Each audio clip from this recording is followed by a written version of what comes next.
appreciate so you. You have really made me feel welcome tonight. Thank you. Thanks for your warm welcome. Thanks for the invitation. And thanks for your good company. I appreciate you being here, and this is going to be very sharp because we all want to get to the Mets Brewers game, right?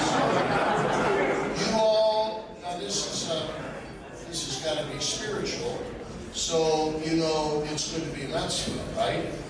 Because if you're a Mets fan, you develop the virtue of patience, you develop the virtue of hope, you develop the habit of long suffering, and you believe in the gospel that the last shall be first. So we'll see what I got a little bit of a crisis of conscience, folks, because I was 7.5 years in Milwaukee.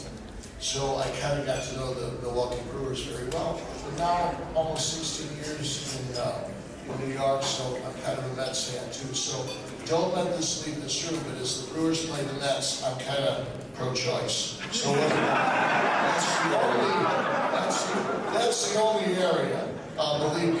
I always enjoy speaking to people after they've had a couple drinks. So this is great. Thanks for the time, Joe. So the young Catholic professionals, you're going to look at myself.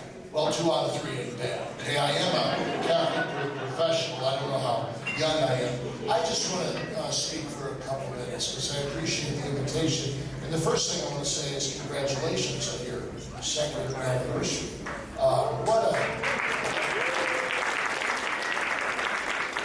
You know how much you inspire me? You see some happy, young, devoted, serious, sincere Catholics here having a good time. Hallelujah. I need this. Thank you for your company.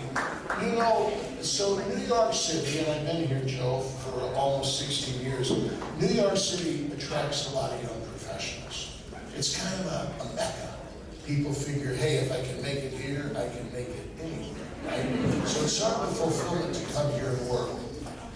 But I don't mind telling you, I meet a lot of young professionals who kind of discover that there's got to be something.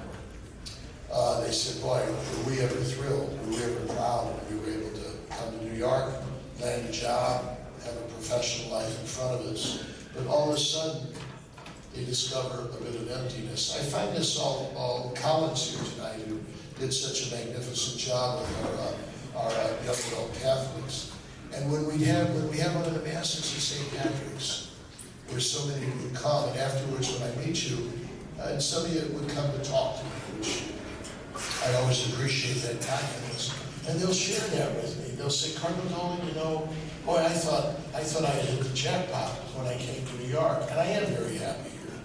And I hope I'm able to stay. But there's still some challenges, and every once in a while, I ask myself, what's it all about? Where's my life going? There's a bit of emptiness and discouragement that I have to admit. So I just wanted to mention a couple of very simple tips that you might find helpful, because Lord knows I do. They're kind of simple and not profound. I hope you find the nuggets of wisdom and not gravel in your shoe. I don't apologize for being simple. We just had the Feast of the Little Flower the other day, didn't we? October 1st. Who her simple way do the ordinary things of life extraordinarily well for the glory of God. Tomorrow, we got the Feast of St. Francis of Assisi, who is simplicity personified. So I don't apologize for just offering you for a couple minutes some simple tips. Here's number one. Our profession, your young Catholic professionals, your profession, as important as it is, it's not the be-all and end-all. It is a means to an end. A means to an end. If it becomes an end in itself, there is going to be emptiness. There is going to be discouragement. We know what our end is. Our end is eternal union with God. Our goal is heaven. And as St. Ignatius Loyola said, whatever in life helps us get there, we embrace. Whatever keeps us from that eternal goal, we get rid of. Okay? So the end, the goal, the purpose of our life is eternal union with God. You're young. I'm not. I'm 74. I was raised in a book called the Baltimore Catechism. Many of you would still know it. It's a great book. And even as a little first communicant, I learned the answer to that third question, why did God make you? God made me to know him, to love him, and to serve him in this life, and to be happy with him forever in the next. Young Catholic professionals, don't forget that, okay? Our goal is heaven, and your profession is a means to that end. It's never an end in itself. Here's the second little simple thing I hope to tell you. Pope St. John Paul II says that our professions, our work, our labor is a very noble thing. It's a very good thing. It has moments of weariness, it has moments of discouragement, it has moments of doubt. But boy, our work, our labor, our profession is extraordinarily noble. He even said it is our participation in the ongoing creation of God. God continues to create, to recreate, to sustain creation, and we help him do that in the responsible fulfillment of our profession. So never ever feel that your professions are useless, that they don't mean anything. Here's point number 3, okay? Excuse me. Go ahead, please.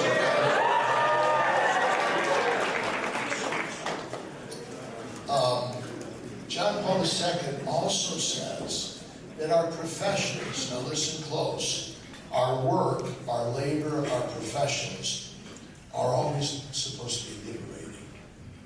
They're always supposed to foster human flourishing. Never should they be looked upon as a straitjacket or constraining. Has moments of constraint, but our work, our profession is meant to be liberating. He used to joke that in Poland, where he was raised, they said to the workers, well, for our holidays, like the birth of Lenin, we do an extra day of work.